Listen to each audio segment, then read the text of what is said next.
இவ்வளவு நாள் இருந்த அரசியல்வாதிகள் எங்கட மலையக மக்களை வாக்கு வங்கிகளா மாத்திரம் தான் பயன்படுத்தி இருக்கிறாங்களே ஒழிய இப்ப எங்கட வரலாறுல நமக்கு 202 வருஷமாகுது.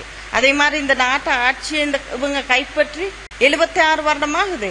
குறைந்தபட்சம் நம்ம வீதிகளை கூட இவங்களுக்கு புனரமைச்சு கொடுக்க முடியாது. இவங்க இப்ப சொல்றாங்க பிரதேச சபையினூடாக மக்களோட சகல பிரச்சனையை தீர்ப்போம் அப்படின்ட்டு. இது பொய்யான கருத்து. அதனால இதை நம்பாதீங்க. நான் சொல்றேன், நான் ஒரு பாராளுமன்ற உறுப்பினர் என்ற ரீதியில நாட்டுல இருக்கிற நிறைவேற்ற அதிகாரம் கொண்ட ஜனாதிபதி இருக்கிறது நம்ம கையில. 3/2 அதிகாரத்தை கொண்ட 159 ஆசனங்களை கொண்ட பாராளுமன்றம் இருக்கிறது நம்ம கையில. இந்த நாட்டுல தேசிய மக்கள் சக்தி அரசாங்கத்திட வரவு செலவு திட்டம் நடைபெற்று 21ஆம் தேதி இந்த வரவு செலவு திட்டம் முடியக்குள்ள மலையக மக்களோட பிரச்சனைகளை படிப்படியா தீர்க்கிறதுக்கு பாரிய அளவு காசு ஒதுக்கப்பட்டிருக்கு.